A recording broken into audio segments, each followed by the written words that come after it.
தாவீதை ஏவி விட்டது. எந்த காரியத்துக்காக சாத்தான் தாவீதை ஏவி விட்டான்? அவன் ஒரு நல்ல ஸ்தானத்தில் இருக்கிறான். எந்த காரியம் என்று சொன்னால், சாத்தான் இஸ்ரவேலுக்கு விரோதமாய் எழும்பி, நீ நல்லா பாருங்க, சாத்தான் இஸ்ரவேலுக்கு விரோதமாய் எழும்புகிறான். சாத்தான் இஸ்ரவேலை பகைக்கிறான்.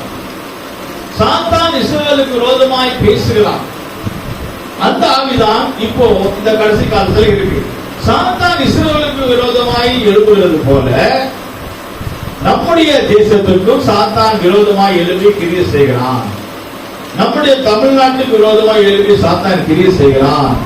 நம்முடைய குடும்பத்திற்கு விரோதமாய் எழுப்பி சாத்தான் கிரியை செய்கிறான். நம்முடைய சபைக்கு விரோதமாய், ஊழியத்துக்கு விரோதமாய், தனிப்பட்ட ஜீவியத்துக்கு விரோதமாய் எழுப்பி சாத்தான் கிரியை செய்கிறான். நம்முடைய குடும்ப ஜீவியத்துக்கு விரோதமாய் சாத்தான் கிரியை செய்கிறான். புருஷ மனைவி அப்பா அம்மா இருக்கிற இடத்துல அவன் சாத்தான் கிரியை செய்கிறான். ஆதாம் ஏவாள் ஏதேன் தோட்டத்தில் ஒன்றாக இருந்தார்கள். சாத்தான் எழுப்பி அந்த குடும்பத்துக்கு விரோதமாய் கிரியை செய்கிறார் நான் பார்க்கிறோம். அப்போ இஸ்ரவேலுக்கு ஜனங்கள், இஸ்ரவேல் ஜனங்களுக்கு விரோதமாய் சாத்தான் எழுப்புகிறார். அப்போ விரோதமாய் எழுப்புகிறார். இந்தியா தேசத்துக்கு விரோதமாய் பல நாடுகள் எழுப்புகிறது. தமிழ்நாட்டுக்கு விரோதமாய் பல ஆட்கள் எழுப்புகிறார்கள். பல ஜனங்களுக்கு, குடும்பத்துக்கு பலருக்கு பல விதமாய் எழுப்புகிறார்கள். கர்த்தருக்கு ஸ்தோத்திரம். நாம் பார்க்கிறோம், ஞானஸ்தானம் நீங்கள் கொடுக்க கூடாது, சுவிசேஷம் அறிவிக்க கூடாது, இயேசுவை பற்றி நீங்கள் பேசக்கூடாது, கிறிஸ்தவர்களாக நீங்கள் மாற்றக்கூடாது, நீங்கள் சபையை நடத்தக்கூடாது, மற்றவர்களுக்கு செபிக்க கூடாது என்று பல விரோதமாய் பல இடங்களிலே எழுப்பி கிரியை செய்கிறார்கள். கர்த்தருக்கு ஸ்தோத்திரம். இதுதான் இஸ்ரவேலுக்கு விரோதமாய் அவன் விரோதமாய் எழும்புகிறான். இஸ்ரவேலுக்கு விரோதமாய் எழுப்பி சாத்தான் என்ன செய்யறான்? குழப்பத்தை உண்டாக்கும். அப்ப லீடர் யாரு, ராஜா யாரு, குடும்ப தலைவர்கள் யாரு, அவங்களுக்கு விரோதமாய் தான் எழும்புகிறான்.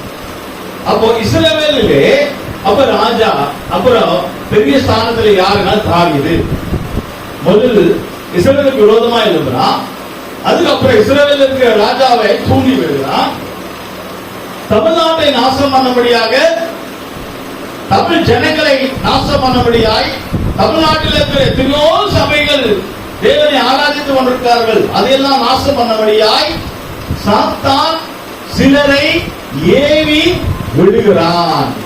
தாவீதை ஏவி விட்டான். அவன் ஒரு குழப்பத்தை உண்டாக்குறான். என்ன குழப்பம்? எல்லா ஜனங்களையும் எண்ணுங்க, ஜனத்தொகை எண்ணுங்க. அதுல ஒரு தேவ மனுஷன் சொல்கிறார், நீங்கள் ஜனத்தொகை எண்ண வேண்டாம், நீங்கள் ஜனத்தொகை கணக்கிட்ட வேண்டாம், தேவனுடைய காரியங்களுக்கு கணக்கு போடக்கூடாது, தேவனுடைய காரியங்களுக்கு விசுவாசத்தோடு செய்ய வேண்டும், விசுவாசிக்க வேண்டும். யுத்தத்துக்கு போக வேண்டும் என்று சொன்னால் விசுவாசம் தேவை. என்ன கூடாது, யுத்தத்துக்கு போக வேண்டும். நீங்க எண்ணுங்க, ஜனத்தொகை எண்ணுங்க, எவ்வளவு பேரு போகணும். அப்ப எண்ணுறாங்க, யாரெல்லாம் போகணும். அப்ப தேவனுக்கு முன்பாக தவறாயிடுச்சு. நீங்க விசுவாசத்தோட போங்க. அதனாலதான் இந்த காரியங்களை யுத்தம் என்று சொன்னாலே ஜபம் தான். ஜபத்துக்கு வரும்போது நம்ம மற்றவங்களை எண்ண கூடாது. அவங்க வந்தாங்களா, இவங்க வந்தாங்களா, இவங்க ஏன் வரல, அவங்க ஏன் வரல, இவங்க ஏன் வரல, எத்தனை பேர் வந்தாங்க, அப்படி எண்ண கூடாது. ஜபத்துக்கு வரும்போது நான் வந்தனா, ஜபத்துக்கு வரும்போது எல்லாரும் வருவாங்க விசுவாசத்தோட, விசுவாசத்தோட எல்லாரும் வருவாங்க. நீங்க எண்ணாதீங்க, நீங்க ஜனத்தொகை எண்ணி கணக்கு போடாதீங்க, ஜனத்தொகை எண்ணி கணக்கு போடாங்க. தாவீது காலத்தில் சொன்னாங்க. தாவீது அதை கேட்கவில்லை. அதனால தாவீது பெரிய தவறு செய்து விட்டாங்க. எல்லாரும் எண்ணி எண்ணி பார்த்து, அவங்க வருவாங்க, இவங்க வருவாங்க, அவங்க மேல நம்பிக்கை, இவங்க மேல நம்பிக்கை, இவங்க அது செய்வாங்க, அவங்க அது செய்வாங்க, நம்பிக்கை வச்சு இவங்க நல்லா சண்டை போடுவாங்க, யுத்தம் பண்ணுவாங்க. ஆனா தேவனுடைய பார்வையில அது பாவமா. கர்த்தருக்கு ஸ்தோத்திரம். அப்போ யுத்தம் என்று சொன்னால் ஜெபிக்கிறது தான். ஜெபிக்க வரும்போது, ஜபத்துக்கு வரும்போது நாம எண்ண கூடாது.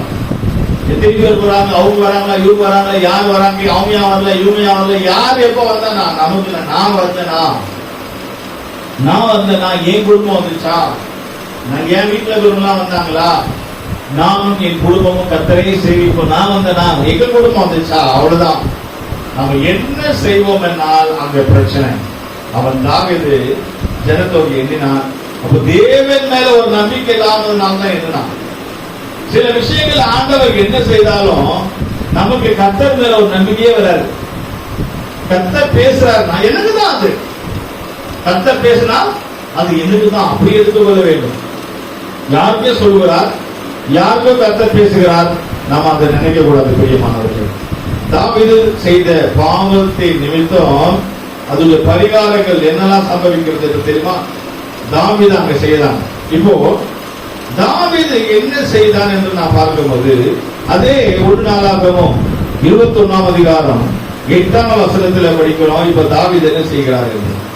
தாவீது தேவனை நோக்கி, நான் இந்த காரியத்தை செய்ததினால் மிகவும் பாவம் செய்தேன். இப்போதும் உம்முடைய அடியேனின் அக்கிரமத்தை நீக்கிவிடும், வெகு புத்தியீனமாய் செய்தேன் என்றான். இப்போ தாவீது என்ன செய்கிறான்னு சொன்னா, செய்த ஒத்துக்கிட்டாங்க. தாவீதுடைய நிறைய காரியம். தாவீது தப்பு செய்தால், பாவம் செய்தால் ஒத்துப்பான். நான் புத்தினமா செய்தேன் இந்த காரியத்தை, உங்க மேல நம்பிக்கை இல்லாம செய்தேன், ஆண்டவர் மேல விசுவாசம் இல்லாம நான் செய்துட்டேன், நான் புத்தினமா செய்தேன், என்னை மன்னிச்சிரும், என் அக்கிரமத்தை நீக்கி விடும் என்று அவன் சொல்லுகிறான் என்று கர்த்தருக்கு ஸ்தோத்திரம். அவன் அடியேனின் சொல்லு, அடியேனின் அக்கிரமத்தை நீக்கும். அவன் என்ன சொல்கிறான் பாருங்க, காரியத்தை செய்ததினால், இந்த காரியத்தை நான் செய்யலாம், மிகவும் பாவம் செய்தேன். கர்த்தர் சொல்லுவதை தான் நம்ம செய்யணும். கர்த்தர் சொல்லாத காரியத்தை நம்ம செய்தால் அது பாவமாக இருக்கிறது. சிலர் பாருங்கள், சபையில கூட சில விஷயங்களை கர்த்தர்கிட்ட சொல்லுவாங்க, கர்த்தருடைய ஊழியக்காரர்கிட்ட கேட்பாங்க, கர்த்தருடைய ஊழியக்காரர்கிட்ட கேட்டு செய்வாங்க சில விஷயங்கள். ஆனா ஏதோ ஆண்டவருக்கு விரோதமான பாவம், ஏதோ கர்த்தருக்கு விரோதமா செய்ய போறாங்க, அந்த காரியத்தை கர்த்தர்கிட்ட கேட்க மாட்டாங்க, கர்த்தருடைய ஊழியக்காரர்கிட்ட கேட்க மாட்டாங்க, சைலண்டா செய்வாங்க. சைலண்டா செய்வான். அங்கதான் பிரச்சனை. கர்த்தர்கிட்ட கேட்காம நாம செய்தால் அங்கதான் பிரச்சனை. ஏன்னா அக்கிரமம் அங்க வந்துரும், பாவம் வந்துரும். கர்த்தர்கிட்ட கேட்காம செய்தால் அதனுடைய விளைவுகள் என்ன ஆகும் தெரியுமா? கர்த்தர்கிட்ட கேட்டு செய்வோம்னால் ஆசீர்வாதம்.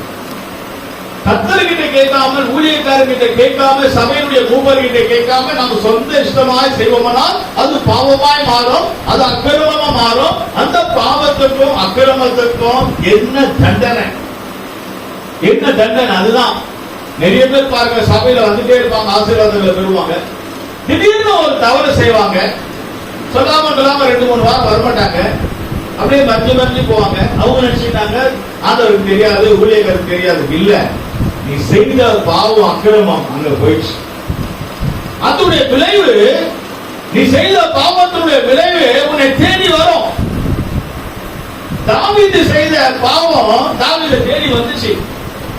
நீ வீட்டுல இருந்தாலும் தேடி வரும், நீ எங்க இருந்தாலும் தேடி வரும். நம்ம நினைச்சுப்போம் யாருக்கும் தெரியாது நம்ம வீட்டுல இருந்தாங்க.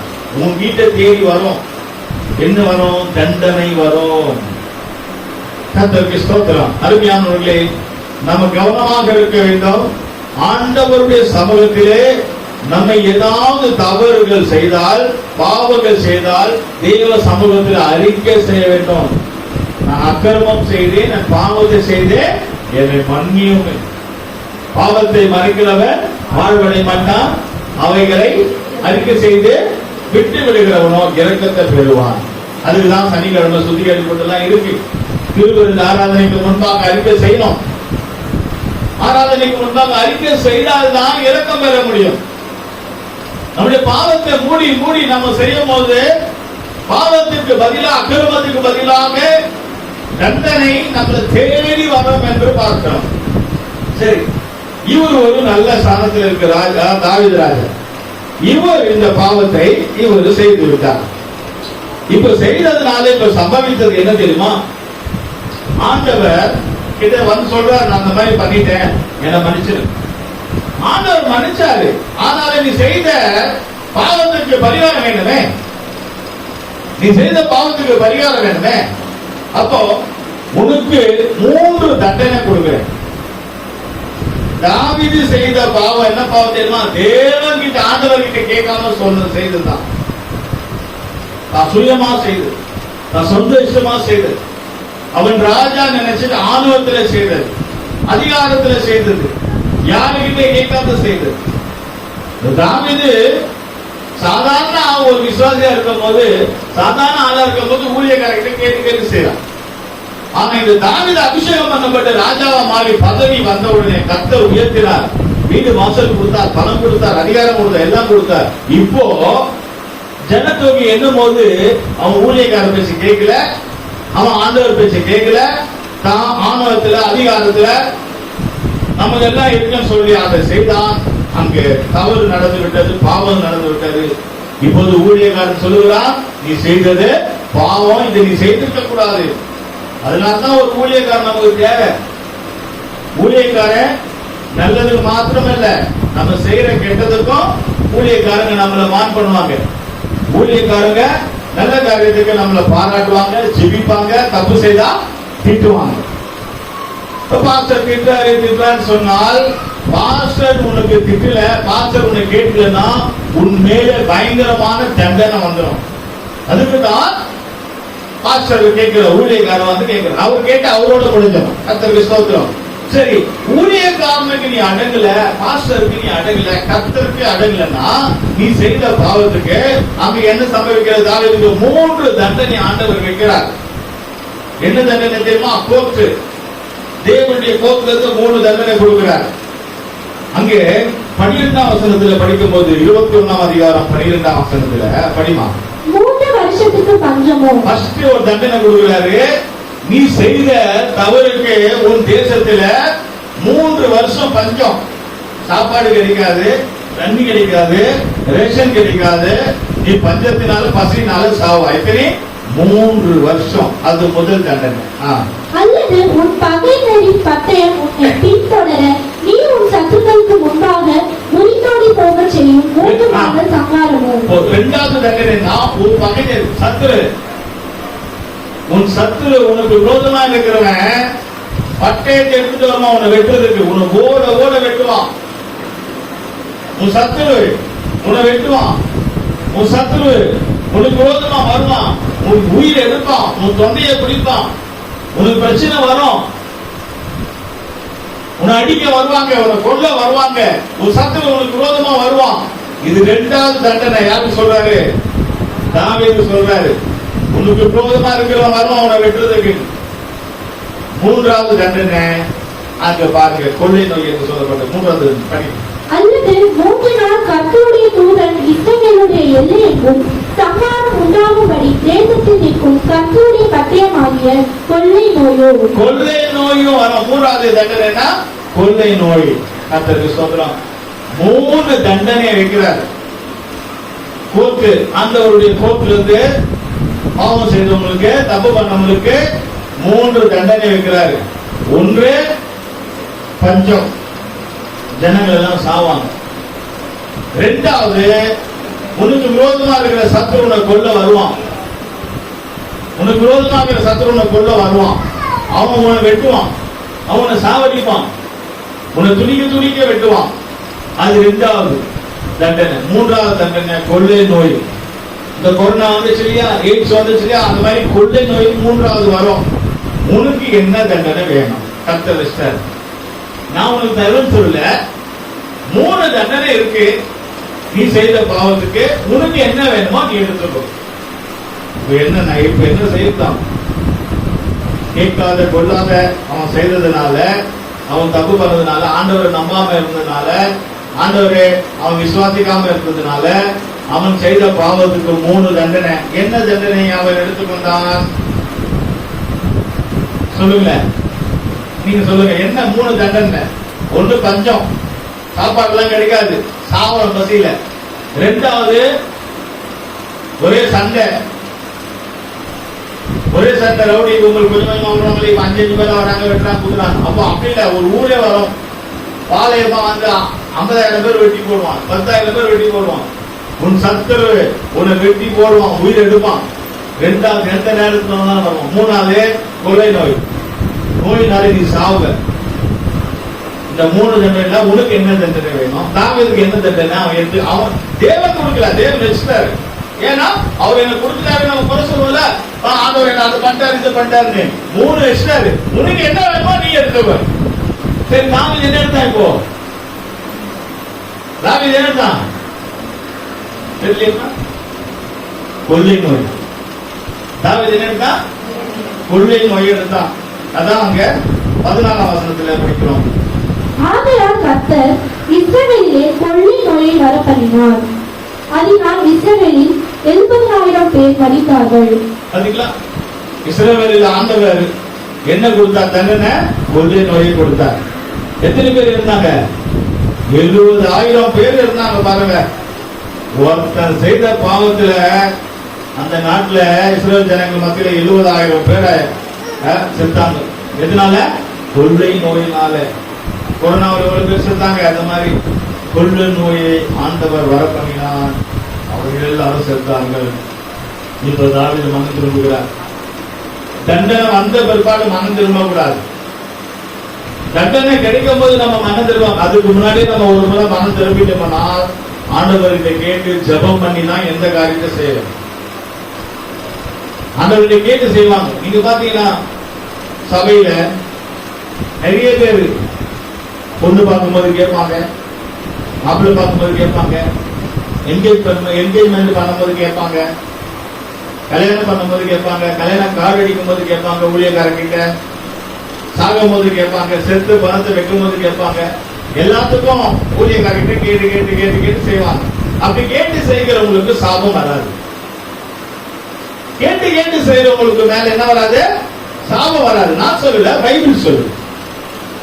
பைபிள் சொல்லுகிறது கேட்டு கேட்டு ஆண்டவர்கிட்ட கேட்டு சபை ஊழியக்காரர்கிட்ட கேட்டு செய்தால் அங்கே என்ன வராது? சாபம் வராது. ஒருவேளை நாம ஏதாவது தப்பா நம்ம ஏதாவது செய்வோம்னால் ஆண்டவரோ அல்லது கர்த்தருடைய ஊழியக்காரோ நீது தப்பு, நீது செய்யாத கண்டிப்பா கொஞ்சம் மன கஷ்டம் இருக்கும். பாஸ்டர் கண்டிக்கிறாரு, ஊழியக்காரர் கண்டிக்கிற மன கஷ்டம் இருக்கும்.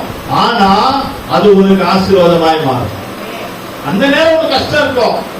ஆனா உன் வாழ்க்கையில மரணம் வராது, சாபம் வராது, கொள்ளை நோய் வராது. அடுத்தவங்க வந்து என்ன செய்ய மாட்டான்? உன் கருத்தை படிக்க மாட்டான். கர்த்தருக்கு ஸ்தோத்திரம். அருமையானவர்களே, நாங்கள் விலகிக் கொள்ள வேண்டும். தாவீது செய்த தப்பு எப்படி தப்பு பண்ணானா? சாத்தான் தாவீதை ஏவி விட்டான். இன்றைக்கு நிறைய பேரை சாத்தான் ஏவி விடுறான். எப்படி? நீ என்ன அதை கேட்க மாட்ட? உன் புருஷன் என்னெல்லாம் பண்றாரு, நீ ஒண்ணுமே கேட்க மாட்டீங்க. போராடு உன் புருஷன் கிட்ட. உன் புருஷன் சொல்றதை கேட்காது. உன் மனைவி எங்க போறா, எங்க வர உன் தெரியுதா? நீ கொஞ்சம் நோட் பண்ண, உன் மனைவி என்ன பண்றாங்க. இத ஏவி விடுறான் சாத்தான். யார் மூலமா? யார் மூலமா ஏவி? ஏதன் தோட்டத்துல ஏவி விட்டான். உன் புருஷன் எங்க? அவன் தூங்குறான், வேலை வெட்டிக்கு போவாங்க, தூக்கிட்டு இருக்கான். அப்படியா? நான் சொல்றேன், இந்த பழம் சாப்பிடு, நீ அழகாயிடு. இந்த பழம் சாப்பிடு, நீ அழகாயிடு. இந்த அம்மா என்ன செஞ்சுட்டாங்க? பழத்தை சாப்பிட்டாங்க. பாத்தீங்களா? அந்த தப்பு நடந்துச்சு. நீ பழத்தை ஆண்டவர்கிட்ட கேட்டு சாப்பிட்டதுனால உன் தண்டனை என்ன தெரியுமா? பெண்களுக்கு என்ன தண்டனை தெரியுமா? இது வரைக்கும் ஆண்டவருக்கு கீழ்படியாம இருந்ததுனால இது வரைக்கும் பெண்களுக்கு என்ன தண்டனை தெரியுமா? நீ பிரசவம் பண்ணும்போது பிரசவத்துல உயிர் போய் வரும். நடக்குதா? அப்படி இல்லைன்னா நீங்க ஆர்எஸ்ஆர் ஹாஸ்பிட்டல் பிரசவம் ஆகுது, அங்க போய் பக்கத்துல இல்லைன்னு அங்க சத்தம் கேட்கும் இல்லையா? குழந்தை பெற்றவங்களுக்கு அது தெரியும். ஒருவேளை தெரியாதவங்களுக்கு நீங்க அங்க போய் ஆர்எஸ்ஆர்ல பிரசவ வார்டு பக்கத்துல நின்றீங்கன்னா உங்க ஹார்ட், ஈரல், கொலை ஈரல் எல்லாம் அங்க நடுங்கும். சில பெண்கள் பிரசவத்துக்கு போகும்போது வெயிட்டிங்ல இருப்பாங்க. உள்ள ஒண்ணு நடந்துட்டு இருக்கும், வெளியே இந்த அம்மா ஒரு பிரசவத்துல இந்த அம்மா ஒரு வேதனை, அங்க கத்துற காத்துல அது ஒரு வேதனை. அப்படிதானே? ஐயா, பிரசவ நேரத்துல ஜோம் பண்ணி நீங்க விட்டீங்க, நல்லா தான் இருந்தது தைரியமா. ஆனா அங்க உள்ள ஒரு சத்தம் ஐயா கேட்கும் போது எனக்கு பயம் வந்துருச்சு. இது எங்கிருந்து வந்த தண்டனை? எங்கிருந்து வந்த தண்டனை? அந்த ஏவமானால கிடைச்ச தண்டனை, சாத்தானுக்கு செவி கொடுத்ததுனால. அருமையானவர்களே, அதுபோல ஏவி விடுவான். நம்ம குடும்பத்தை கெடுக்க யார் மூலமா சாத்தான் ஏவி விடுவான். நம்முடைய வாழ்க்கையை கெடுக்க யார் மூலமா சாத்தான் ஏவி விடுவான். நம்முடைய பிள்ளைகளை கெடுக்க யார் மூலமா சாத்தான் ஏவி விடுவான். இது மாதிரி பல இடங்களில் நம்ம ஒரு இடத்துல வேலைக்கு போறோம், ஒரு சபையில வரோம், சில நேரத்துல ஒரு சபைக்கு போறோம்னு வச்சுக்கோ, ஏதோ ஒரு சபைக்கு போறோம். யாராவது கேட்பாங்க, சோத்திரமா சோத்திரம் எங்க போறீங்க? அங்கதான் சபை. எதுக்கு அங்க போறீங்க? எதுக்கு அங்க போறீங்க? எவ்வளோ சபை இருக்கு, எதுக்கு அங்க போறீங்க? ஏவி விடுவான் சாத்தான். சாத்தான் என்ன செய்வான்? ஏவி விடுவான். அந்த சாத்தானுடைய சத்தத்தை கேட்டு, ஏன்னா பிசாசு, நீங்க பாருங்க, இங்க ஒரு பிசாசு பிடிச்சாலும் வந்தாங்க, ஆன்லைன்ல போயிட்டு இருக்கு, ஜனங்களும் கேட்பாங்க. பிசாசு பிடிச்சவங்க இப்ப ஒருத்தர் வந்தாங்க, நல்ல ஒரு அம்மா தாய்.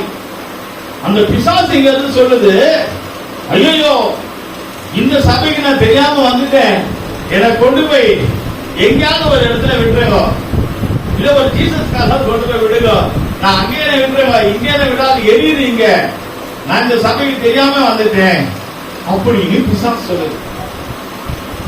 பிசாசு சொல்லுது. அதே நேரத்துல நம்ம ஊர்ல ஒரு மீன் விற்கிற ஒரு பொம்பளை இருக்கு, ஒரு அம்மா, பேர் நான் சொல்ல, இங்கதான் சுத்தி சுத்தி வந்துட்டு, அந்த அம்மா ஒருத்தர் கேட்டு, ஏமா நீ எங்க போற? அங்க ஒரு சபை, 4ஆம் தெருக்கு ஒரு சபை, ஐயோ அங்க போவே போகாத, வேற எங்கேயா போ. அப்ப அவங்க அந்த மீன் விற்கிற அம்மா என்ன ஏன் இந்த இப்படி சொல்றாங்க? மீன் விற்கிற அம்மாவுக்கு பேய் உள்ள இருக்கு, அது தெரியல, சபைக்கு போகாதன்னு. அப்ப அந்த பேய் தானே சொல்லுச்சு, ஐயோ நான் தெரியாம வந்து மாட்டிக்கிட்டேன். பாத்தீங்களா? அப்படி அர்த்தம் என்னன்னு சொன்னால், நீங்க நினைத்து பாருங்க, ஏற்கனவே 1-2 பேர் இங்க சொல்லி இருக்காங்க, ஐயா அங்கேயா போறீங்க? அவங்க வாழ்க்கை உலகமே பார்த்து சிரிக்கிற மாதிரி இருக்கு. தேவனுடைய சமூகத்தில் பயங்கரமான அடி. ஏன் திருப்பு? ஒருவேளை கையில காசு இருக்கலாம், ஒருவேளை நல்ல ட்ரெஸ் போட்டு இருக்கலாம், உனக்கு சமாதானம் இருக்கா? உன் இருதயத்தில் சமாதானம் இருக்கா? தாவீது வசதியெல்லாம் இருக்கலாம். நம்ம கூட நினைப்போம், அவங்களாம் நல்லா தானே இருக்காங்க, கேட்டு பாருங்க நல்லா இருக்கிறாங்களா இல்லையான்னு. அவங்களாம் நல்லா தானே இருக்கிறாங்க, நல்லா ஜாலியா இருக்கு, ஜாலியா தான் இருக்கிறான், பிசாசு கூட தான் ஜாலியா இருக்கிறான், அவன் சந்தோஷப்படுகிறான். ஒரு பிசாசு பொதுவா ஒண்ணும் பண்ண முடியாது சொல்லு, நான் ஒண்ணும் பண்ண முடியல, ஜெபம் என்னைய பார்வை மேல ஊத்துறன்னு சொன்ன எரியுது. சாதாரண ஜெபம் என்னைக்கே நீ எரியுது கத்துறிய, பாதாளத்துல உன்னை போடும்போது, அக்கினி கடலில் போடும்போது உனக்கு எப்படி இருக்கும்? அந்த அக்கினி கடலுக்கு நம்ம போகிறது பிசாசு தான் போவான். அல்லேலூயா. கர்த்தருக்கு ஸ்தோத்திரம். யாருக்கு எரியும்? யாருக்கு வேதனை? யாருக்கு கஷ்டம்? தேவனுடைய நியாயத்திற்கு யார் மேலேயோ அவங்களுக்கு தான், நமக்கு கிடையாது. ஒரு சாதாரண ஒரு 2 இட்லி ஒரு கஞ்சி குடிச்சா நல்லா நிம்மதியான ஒரு தூக்கம், நிம்மதியான வாழ்க்கை, சோத்திரம் பண்ணிட்டே தூங்க வேண்டியதா இருக்கு. தாவீதுடைய சமாதானம் போச்சு, தாவீதுடைய சமாதானம் போச்சு. இப்போ அவனுக்கு என்ன ஆண்டவர் வைக்கிறார்? அவனுக்கு தாவீதுக்கு முதல் தண்டனை கொடுக்கிறார். பஞ்சம் உண்டாகும், பஞ்சம் உண்டாகும். தேவனுக்கு விரோதமாக செய்வாயானால் உன் குடும்பத்திலே, உன் நாட்டிலே, உன் தேசத்திலே பஞ்சம் உண்டாகும். பசி, பட்டினி. ஆப்பிரிக்கா தேசத்துல பஞ்சம், அரிசி இல்ல, ரேஷன் இல்ல, கஷ்டம். பல நாடுல சாப்பாடு இல்லாம மெலிந்து எலும்பு தோலுமா இருக்கிறாங்க. ஏன் கஷ்டம் வந்துச்சு? ஏன் பஞ்சம் வந்துச்சு? நீ தேவனுக்கு விரோதமாக செய்தாய். சில இடத்துல விபச்சாரம் நடக்கிறதுனால ஆண்டவர் அங்க பஞ்சத்தை கொடுத்திருக்கிறார். ஜனங்கள் சாகுறாங்க. தேவனுடைய பஞ்சம் கஷ்டம் எங்க வருதுன்னு சொன்னால் கர்த்தருடைய கோபம். நாட்டுல மாத்திரம் இல்லைங்க, நம்ம குடும்பத்துல கூட. நம்ம வீட்டுல அரிசி காலியாச்சு, பருப்பு காலியாச்சு, சக்கரை காலியாச்சு, எண்ணெய் காலியாச்சுன்னு சொன்னா தெரிஞ்சுக்கோங்க, கர்த்தர் உங்க வீட்டை விட்டு விலகிறார். நீ கூலி வேலை செய்தாலும், ஒரு நாளைக்கு 200 ரூபாய் சம்பாதிச்சாலும், உன் வீட்டுல உப்பு இருக்கணும், உன் வீட்டுல எண்ணெய் இருக்கணும், உன் வீட்டுல அரிசி பருப்பு இருக்கணும். அது தேவனுடைய ஆசீர்வாதம். நீ வருகையிலும் போகையிலும் ஆசீர்வதிக்கப்படுவாய். உன் மாவு கசையில தொட்டி ஆசீர்வதிக்கப்படும், உன் சமையல் அறை ஆசீர்வதிக்கப்படும். தேவன் வாக்குத்தத்தத்தை கொடுத்தாரே. ஆனா இங்க என்ன கொடுக்கிறாரா? பஞ்சம். 3 வருஷம் பஞ்சம். உனக்கு சாப்பாடு கிடைக்காது. சில சொல்ல தெரியுமா, நான் நல்லாவே சாப்பிடல, நான் ஒண்ணுமே சாப்பிடல, நான் ஒண்ணுமே அனுபவிக்கல. ஏன் அனுபவிக்கல? நீ ஏன் நல்லா அனுபவிக்கல? ஏன் சொன்னால் நீ தேவ இஷ்டம் செய்யவில்லை. தேவ இஷ்டம் செய்யாதவங்க, கர்த்தருடைய சத்தத்துக்கு செவி கொடுக்காதவங்க, ஆண்டவருக்காக ஜீவிக்காதவங்க இந்த உலகத்தை அனுபவிக்க முடியாது. எத்தனையோ பெரிய ஆள்லாம் இருக்கிறாங்க. ரோட்ல வந்து ஒரு டீ குடிக்க முடியுமா? ரோட்ல வர முடியுமா? நடந்து வர முடியுமா? முடியாது. பயந்து பயந்து பயந்து வீட்டுல இருக்காங்க, சாப்பாடு இல்ல. எத்தனையோ பணக்காரங்க வீட்டுல சாப்பாடு இல்ல, பணம் இருக்கு சாப்பாடு இல்ல, பஞ்சம். நம்ம வீட்டுல ஒரு பஞ்சம் வந்துச்சு, நம்ம வீட்டுல சாம கையில காசு இல்ல, நம்ம வீட்டுல பொருள் இல்லைன்னு சொன்னா நீங்க விலக்கிக் கொள்ள வேண்டும். பஞ்சம் வந்துச்சு, நம்ம ஏதோ தவறு செய்யறோம், நம்ம ஏதோ தப்பு பண்றோம். ஆண்டவர் நம்மளை அடிக்கிறார். கையில காசு இல்லாத போது, கையில காசு தங்க மாட்டேது, கையில வருமானம் இல்ல, வேலை இல்ல, சாப்பிட கூட ரொம்ப கஷ்டம். ஏன் சொன்னால் நீ ஏதோ ஆண்டவரை மீறி செய்துட்டு இருக்கிற, அதனாலதான் உனக்கு சாப்பாடு இல்லை. நல்ல சாப்பாடு இல்லை நிறைய பேர் சொல்றாங்க. ஏன் தெரியுமா? நீ ஆண்டவருடைய சித்தத்தை செய்யலன்னா உனக்கு கஷ்டம் வரதான் செய்யும். ஏன் கஷ்டம் வருதுன்னா இதுதான் பிரச்சனை. கையில ஏன் காசு தங்க மாட்டேது? நீ ஆண்டவர் சொல்றதை கேட்கறதே இல்லையே. 5000 மட்டும் இல்ல, மாசம் 50,000 கொடுத்தா கூட உங்க கையில காசு நிக்காது. ஏன்னா நீ கர்த்தருடைய சத்தத்துக்கு செவி கொடுக்கிறது இல்ல. ரெண்டாவது அவர் சொல்றாரு, பஞ்சம் கொடுமை. அப்படி இல்லைன்னா ரெண்டாவது பட்டயம் உன்னை துரத்தும். பட்டயம் என்ன செய்யுமா? உன்னை துரத்தும். உன்னை ஓட ஓட வெட்டுவான், உன்னை ஓட ஓட அடிப்பான், உன்னை ஓட ஓட விரட்டுவான். ஆண்டவர் அனுமதிப்பார். ஆண்டவர் என்ன செய்வார்? அனுமதிப்பார். அவர் சொல்றாரு, உன்னை பட்டயம் உன்னை விரட்டும், உன்னை துரத்தும். உன்னை எங்க போனாலும் சமாதானமா இருக்க முடியாது, நீ நிம்மதியா தூங்க முடியாது, நீ நிம்மதியா இருக்க முடியாது, நிம்மதியா சாப்பிட முடியாது. எங்க போனாலும் உன் சத்துரு துரத்துமா, எங்க போனாலும் உனக்கு விரோதமா எழுப்புவான். உன் பக்கத்து வீட்டுக்காரன் உனக்கு சண்டைக்கு வருவான், உன் வீட்டுக்கு முன்னாடி இருக்கிறவன் சண்டைக்கு வருவான், நீ போட்ட ஒரு குப்பைக்காக சண்டைக்கு வருவான், உன் பின்னால இருக்கிறவன் சண்டைக்கு வருவான், சின்ன சின்ன விஷயத்துக்கு சண்டைக்கு வருவான். உன்னால நிம்மதியா இருக்க முடியாது, உன்னால வாழ முடியாது. எங்க போனாலும் சத்துரு உன்னை துரத்திட்டே இருப்பான். காரணம் என்ன? காரணம் என்ன? நம்ம நினைப்போம் சில நேரத்துல வீடை மாத்தமா, ஊரை மாத்தமா, எதை மாத்தணும்? எதை மாத்தினால இல்ல, உன்னை நீ மாத்த வேண்டும். ஆண்டவர் சொல்றாரு, நீ பண்ணி இருக்கிற தப்பு பாவத்துக்கு நீ என்ன செய்? உன்னை மாத்த வேண்டும். அது உன்னை எங்க போனாலும் உன்னை விரட்டிட்டே இருக்கும். கர்த்தருடைய சித்தத்தை செய்யாமல் ஆண்டவருடைய காரியத்துக்கு ஒப்பு கொடுக்காம நான் எங்க போனாலும் சரி, எங்க போனாலும் அது உன்னை விரட்டும், அது உன்னை துரத்தும், அது உன்னை துரத்திட்டே இருக்கும், அது உன்னை விரட்டிட்டே இருக்கும், அது உன்னை மாத்திட்டே இருக்கும். நீங்க பார்த்திருக்கிறீங்களா? சிலர் எங்கேயே போவாங்க, அங்க போனா சரியாங்க, எங்க போனாலும் அது விரட்டிட்டே தான் இருக்கும். ஏன்னா நீ சரியில்லை. அதுதான் விஷயம். நம்மளை திருத்திக்கணும். ஆண்டவரே, இனி நானு என்னை ஒப்பு கொடுத்து என் பாவத்தை மன்னியமாய் சொல்லியா, அப்பதான் அதுல இருந்து விடுறது. எத்தனை பேரை கத்திச்சு காகின பாருங்க, அவனுக்கு ஒரு முதிரை போட்டு விட்டாரு. யார் உன்னை பார்த்தாலும் வெட்டுவான், யார் உன்னை பார்த்தாலும் உன்னை கொன்றுவான். ஆண்டவரே சொல்றாரு காயினு. ஏன் தெரியுமா? அவன் எரிச்சல் ஆவி அவருக்கு விரோதமா செய்தான். நம்ம கர்த்தருக்கு விரோதமாய் மற்றவங்களுக்கு விரோதமா பேசுவோம்னால் நம்ம நிம்மதியா இருக்க முடியாது. தன்னுடைய சொந்த தம்பிக்காரனுக்கு அவன் விரோதமா பேசி அவன் கொலை செய்தான் இல்லையா? காயின் மேல ஒரு குதிரை, எங்க போனாலும் உனக்கு கொள்வாங்க, உன்னை பாத்திரமா அடிப்பான். காயினுக்கு என்ன? உன்னை பாத்திரமா அடிப்பான், போறவங்கள அடிப்பான்.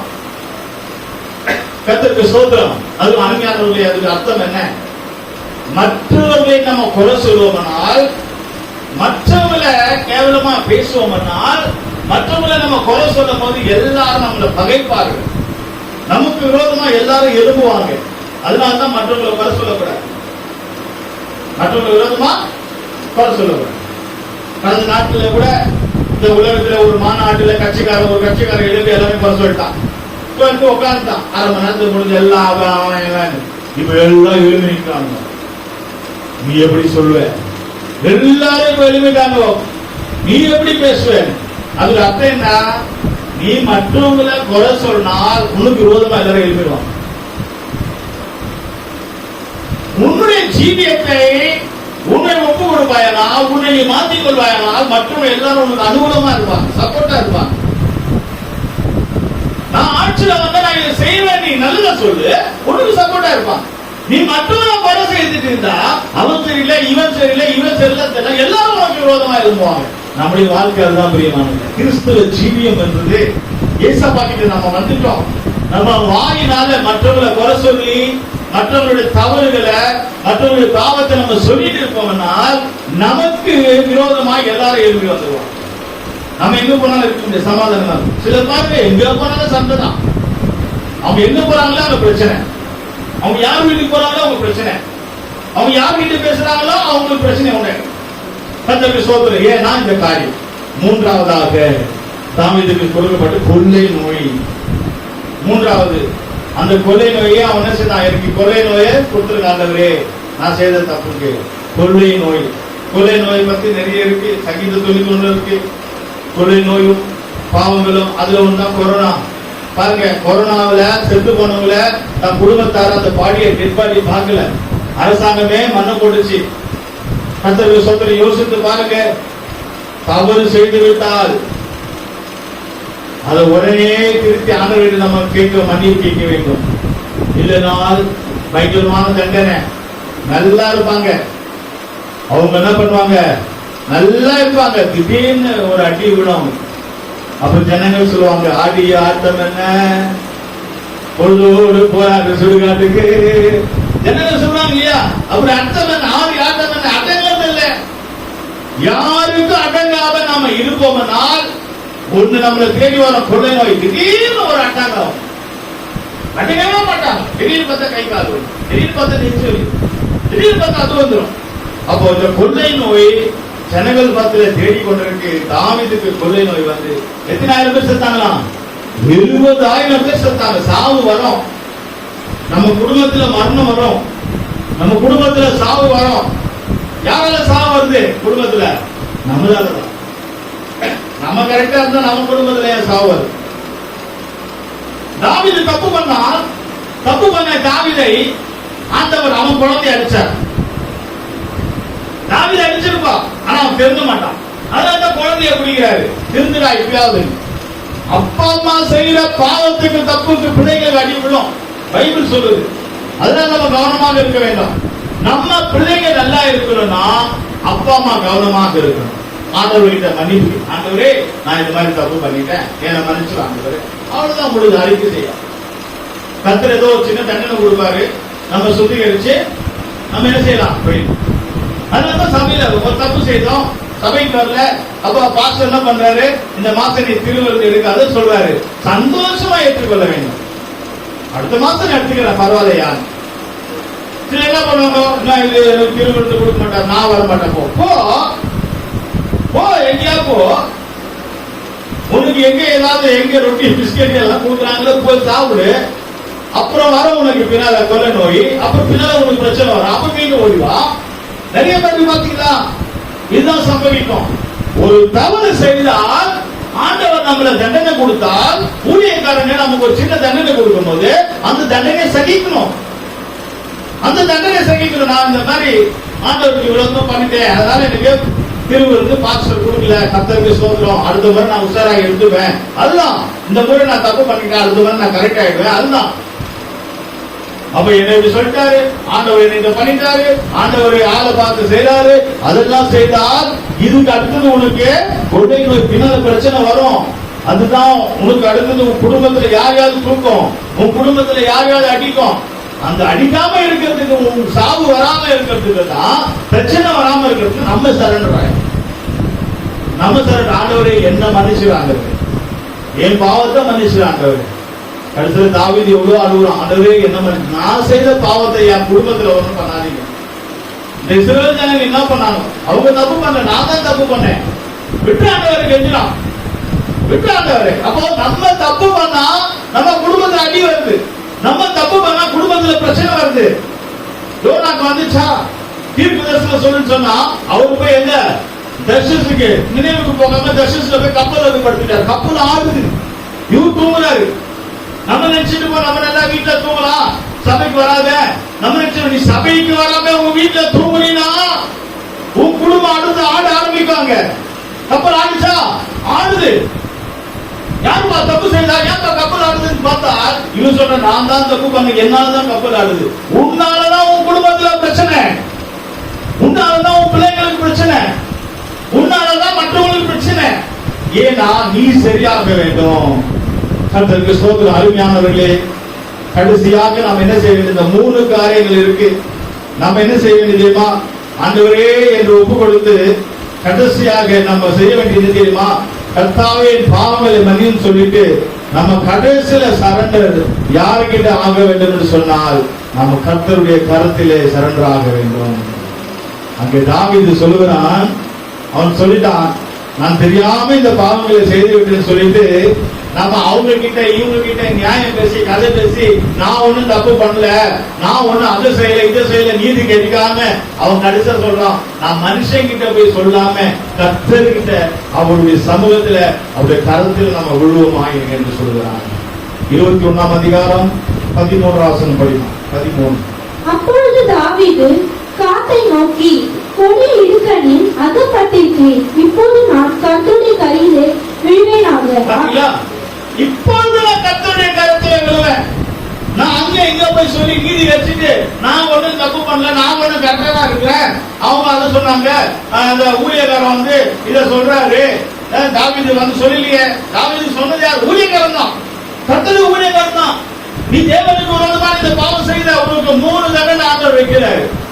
என்ன இந்த ஊழியக்காரன் சொல்றாரு, என்ன இந்த பாஸ்டர் சொல்றாரு, நான் நல்லா தானே இருந்தேன், நான் கரெக்டா தானே இருந்தேன், அவங்களாம் அது பண்றாங்க, இவங்களாம் இதை பண்றாங்க, இதெல்லாம் இது பண்றாங்க, அதெல்லாம் கேட்கல, என்ன மட்டும் தான் கேட்கிறான். தாவீது சொன்னா இல்ல, தாவீது சொன்னா உஷாராயிட்டான். மனுஷன் கிட்ட போய் சொல்வதை காட்டிலும் நான் கர்த்தருடைய கரத்திலே, பாருங்க கர்த்தருடைய கையிலே.